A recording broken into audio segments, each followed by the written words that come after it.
बिस्मिल्लाहिर्रहमानिर्रहीम। अस्सलाम वालेकुम। साबिक army chief general Qamar Javed Bajwa से गुज़श्ता दिनों सीनियर सहाफ़ी जावेद चौधरी ने एक मुलाकात की। ये मुलाकात तकरीबन 6 घंटे जारी रही। इस मुलाकात का मकसद जनरल बाजवा पर लगे गए इल्जामात को धोना था, लेकिन अब जावेद चौधरी जनरल रिटायर बाजवा के लिए पोरस के हाथी साबित हो रहे हैं। किस तरह उन्होंने जनरल बाजवा के बयानिए को पांव तले रौंद डाला है और झूठी घड़ी गई कहानियां बेनकाब होना शुरू हो गई हैं, और आर्मी चीफ को वो 6 घंटे की मुलाकात किस तरह महंगी पड़ी है, इंतहाई आम तफसीलात आपके सामने रखनी है। बुशरा बीबी बुजदार और शहजाद अकबर के खिलाफ एक नया खेल शुरू हुआ है। दरअसल ये पुराना खेल है, लेकिन एक इल्जामात का नया सिलसिला भी वो सामने लाए हैं। क्योंकि जब जावेद चौधरी ने मुलाकात की तो उन्होंने अब चौथा कॉलम आज लिखा है, जिसके अंदर मजीद कुछ बातें की हैं। तो एक सीनियर सहाफी की हैसियत से किस तरह वो हमेशा कहानियां घड़ते हैं, उसमें रंग भरते हैं, और अब किस तरह वो बेनकाब हो गए और उनकी गढ़ी गई कहानी उसकी ना सिर्फ तरदीद आई है बल्कि उनको झूठा करार दिया गया है। ये भी आगे चलकर तफसील आपके सामने रखूंगा, लेकिन आज जो उन्होंने कॉलम लिखा है वो बड़ा ही दिलचस्प है। थोड़ा सा आपके सामने रखना इसलिए जरूरी है क्योंकि मैं उनके तमाम ये जो कॉलम्स हैं जिसके अंदर उन्होंने एक बयानिया बनाने की कोशिश की, और अपने तौर पर जो साबिक आर्मी चीफ हैं वो आप जो इल्जामात उन्होंने इमरान खान पर लगाए हैं और एक तरफ इमरान खान उन पर इल्जामात लगा रहे हैं, तो वो क्लियर करने के बजाय उल्टा उनकी तजलील का सबब बन रहे हैं, और जो एस्टेब्लिशमेंट की मुदाखलत है सियासत के अंदर उस पर बाकायदा ये कि वो अपने आप को क्लियर करते, इसका वो एक किस्म का एतराफ जो है वो इस मुलाकात के बाद सामने आया है। अब आज जो उनका कॉलम है वो है पसे पर्दा क्या होता रहा।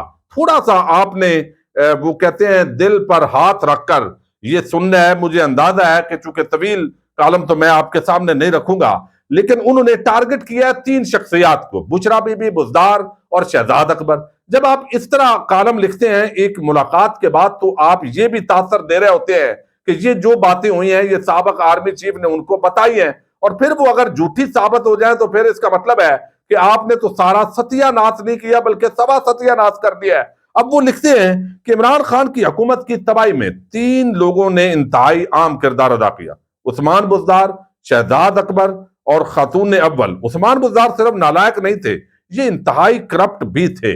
अब ये जो है वो सनद दे रहे हैं जो इस मुलाकात के बाद जावेद चौधरी साहब, उस्मान बुजदार को वजीर आला बनवाने का तमाम तरसेरा एहसन जमील गुज्जर के सर जाता है।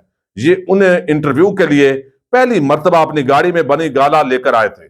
बुजदार को पार्टी में जहांगीर तरीन ने शामिल कराया था, लेकिन एक मीटिंग के वक्त जहांगीर तरीन उस्मान बुजदार को उन्होंने नहीं पहचाना और उस्मान बुजदार शक्ल से जहांगीर तरीन को नहीं जानते थे। अब पहली बात तो ये देखिए कि यहाँ पर उन्होंने जो है वो उस्मान बुजदार को एक तो करप्ट साबित कर दिया है। अगर उस्मान बुजदार करप्ट थे तो फिर उनकी करप्शन के मौजूदा हुकूमत कौन से सबूत सामने लेकर आई है। और दूसरी बात यह है कि उस्मान बुजदार के साथ बुशरा बीबी को लिंक करना कि उन्होंने चूंकि रूहानी तौर पर उनको वजीर आला बनाया, फिर जो शहजाद अकबर हैं ये भी बड़े करप्ट हैं और ये बैरून मुल्क भाग गए हैं। हालांकि शहजाद अकबर को तो एस्टेब्लिशमेंट का बंदा समझा जाता था, फिर उनके खिलाफ आप कौन सा केस लेकर आए हैं। यानी नून लीग की हुकूमत है, नैब अपने हाथ में है, FIA अपने हाथ में है, एंटी करप्शन जो है वो चले उस तरीके से सूबों के पास है, तो कम अज कम कोई एक केस तो आप सामने लेकर आते। जबकि इसके मुकाबले के अंदर अगर यहां पर सूबा पंजाब के अंदर ये उस्मान बुजदार अगर बुरा था, ठीक है, उसकी बैड गवर्नेंस और वो सारी चीजें बहुत बेहतरी हो सकती थी, लेकिन कंपैरेटिवली आप सिंध को देखें, पूरे सिंध के अंदर जाली बैंक अकाउंट्स के धंधे हो रहे हैं, करप्शन हो रही है, बेईमानी हो रही है हर तरफ। कोई यानी वहां ऐसे है जैसे जो पीपल्स पार्टी है उसको सिंध ठेके पर दे दिया है, तो वहां एक नालायक तरीन आदमी जो है वो वजीर आला बना हुआ है और बिलावल जरदारी और आसिफ जरदारी उनको चला रहे हैं। तो उस पर तकलीफ क्यों नहीं हुई? अगर मुल्क की तकलीफ है तो उसकी नालायकी पर, जाली बैंक अकाउंट्स के धंधों पर वो भी तो तकलीफ होनी चाहिए थी। फिर उन्होंने आज इसके अंदर जो है उन्होंने बताया जी कि यहां पर इमरान खान से चंद मिनट मुलाकात हुई, उसका हवाल बयान किया उन्होंने उस्मान बुजदार का, लेकिन इसके साथ ही जो है وہ 12 جو کروڑ کے صوبے کا اس کو وزیر اعلیٰ نہ بنایا جائے. جنرل باجوہ نے ان کو سمجھایا لیکن وہ نہیں سمجھے. بہرحال خاتون اول کی روحانیت کے صدقے عثمان بزدار وزیر اعلیٰ بن گئے. فوج اور پوری پارٹی اس تقرری کے خلاف تھی. جنرل باجوہ 3.5 سال وزیر اعظم کو مسلسل سمجھاتے رہے سر آپ پنجاب پر توجہ دیں، صوبہ تباہ ہو گیا. لیکن عمران خان عثمان بزدار کو وسیم اکرم پلس بناتے رہے. پھر جو ہے ایک موقع پر یہ بھی لکھا انہوں نے کہ یہاں پر باقاعدہ پوچھا عمران خان صاحب نے جنرل باجوہ صاحب سے کہ جناب بتائیے ان کی جگہ پر کون سا جو ہے وہ وزیر اعلیٰ اپوائنٹ کیا جائے. تو بتایا گیا کہ جناب ان کی جگہ پر آپ جو ہے وہ وزیر اعلیٰ بنا دیں ان کو، یا علیم خان کو اور یا پرویز الہی کو. تو علیم خان جو ہے وہ پیسے والے بندے ہیں اور چودھری پرویز الہی جو ہے وہ آپ کو پارٹی جو ہے زبردست طریقے سے سیاسی طور پر گین کر کے دیں گے. حالانکہ چودھری پرویز الہی علیم خان دونوں اسٹیبلشمنٹ کے بندے سمجھے جاتے ہیں. جب ان کا کان مروڑیں گے وہ ادھر ہو جائیں گے. اور پھر بعد ازاں جو جائیدادیں نکلی ہیں اور جس طرح کے معاملات آئے ہیں تو یہ ساری چیز بھی جو ہے وہ اس پورا جو لنک ہے وہ اس کے اندر بنتا دکھائی دے رہا ہے. سر ہمارے کور کمانڈرز کے ماتحت 3 جو ہے وہ افیسر ہوتے ہیں اور میں اس کو ایسے تبدیل کروں گا. تو یہاں انہوں نے بغیر جنرل باجوہ صاحب کی خوشامد کر کے ان کو کلیئر کرنے کی کوشش کی ہے، لیکن ان کاموں کے اندر بھی جنرل باجوہ کا ٹانگ اڑانا بغیر جن کے ساتھ ان کا کوئی تعلق نہیں تھا تو یہ الٹا ان کو کٹہرے کے اندر لانے کی بات ہے. اور پھر علیم خان ایک مرتبہ جو ہے وہ بن بھی گئے وزیر اعلیٰ کے لیے آئے، لیکن یہاں پر رات کو عمران خان کی جو یہاں ہے وہ تبدیل ہو گئی. پھر علیم خان نے پریس کانفرنس کی، دھمکیاں دی، اس کے بعد کوئی بات نہیں ہوئی. دوسرا بڑا ڈیزاسٹر وہ لکھتے ہیں کہ اس کے ساتھ ہی جو ہے وہ اسٹیبلشمنٹ نے ایک بار بڑی کوشش کی کہ برطانیہ کا دورہ کرے عمران خان، لیکن عمران خان بشرا بی بی کے زیر اثر تھے، انہوں نے وہ دورہ نہیں کیا. حالانکہ اس وقت کچھ اور وجوہات تھی، اس برطانوی دورے کا کوئی مقصد نہیں تھا. اور عمران خان نے بیرونی دورے اس طرح جیسے بلاول کر رہا ہے یا شہباز شریف ویسے ہی چلا گیا منہ اٹھا کے، تو وہ انہوں نے پہلے دن سے کہا کہ فضول کے اندر کوئی دورہ نہیں کریں گے اور ملک کے لیے کیا بچے گا یہ ساری چیزیں دیکھیں گی. خاتون اول جو ہے ان کی چوری کے حوالے سے اور کرپشن کے حوالے سے عاصم منیر صاحب نے بڑا بتایا، وہ بھی نہیں کیا. تو 3 شخصیات جو ہے وہ جو پہلے باتیں ہم سنتے تھے وہی بات ہے، کوئی پروف نہیں ہے. کوئی آج وفاقی حکومت جو ہے نون لیگ کے پاس ہے، وہ بشرا بی بی کے حوالے سے سوائے وہ گھڑیاں بیچنے اور یہ آڈیو ویڈیو کالز کے ذریعے دھمکیاں دینے کے اور کوئی معاملہ نہیں ہے. اب ایک اور بڑی ڈیولپمنٹ ہوئی ہے، کس طرح جاوید چودھری صاحب آپ پورس کے ہاتھی جو ہے وہ ثابت ہوئے ہیں. انہوں نے گزشتہ روز حامد میر کے پروگرام کے اندر ایک اور نئی گھڑی ہوئی سٹوری جو ہے وہ سامنے لے کر آئے ہیں. انہوں نے دعویٰ کیا کیا یہ ذرا پہلے آپ کو میں یہ بتاتا ہوں. انہوں نے کہا جی فرغ نسیم چونکہ ان کو بھی اسٹیبلشمنٹ کے طور جو ہے وہ بندے کے طور پر لیا جاتا ہے اور ان کو وزیر قانون بنایا گیا، ایم کیو ایم سے ان کا تعلق تھا، جب علیحدگی ہوئی تو یہ بھی چلے گئے. تو یہاں دعویٰ یہ کیا جاوید چودھری نے کہ فروغ نسیم جنرل ریٹائر باجوہ کے پاس پوچھنے گئے تھے کہ ہمیں عمران خان کے ساتھ رہنا چاہیے یا پی ڈی ایم کے ساتھ مل جانا چاہیے. اس پر جو ہے وہ جنرل باجوہ نے کہا کہ آپ اپنا فیصلہ خود کریں. یعنی جس طریقے سے پرویز الہی نے بات کی اسی طریقے سے اب یہ بھی دعویٰ کیا جا رہا ہے کہ تمام اتحادی اس طرح پوچھ رہے تھے، وہ چونکہ اپنے طور پر ہی تبدیل ہوئے ہیں اور ان کو اسٹیبلشمنٹ نے نہیں ہٹایا.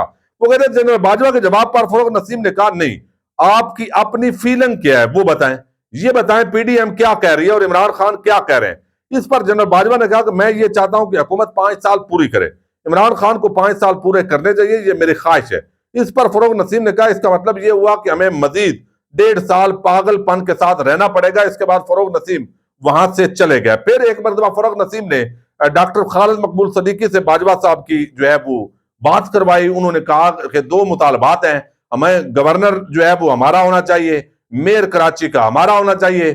انہوں نے کہا جی یہ تو میں آپ کو نہیں دلوا سکتا، تو لہذا انہوں نے کہا جی دوسری طرف سے پی ڈی ایم سے ہمیں مل رہا ہے. تو انہوں نے کہا آپ اپنا فیصلہ کیجئے. اب یہ بات انہوں نے یہاں بغیر تو جنرل باجوہ صاحب کو کلیئر کرنے کے لیے کی ہے. آگے وہ بڑی دلچسپ ہے، وہ کہتے ہیں خالد مقبول صدیقی نے کہا کہ ہمارا یہ مطالبات ہیں.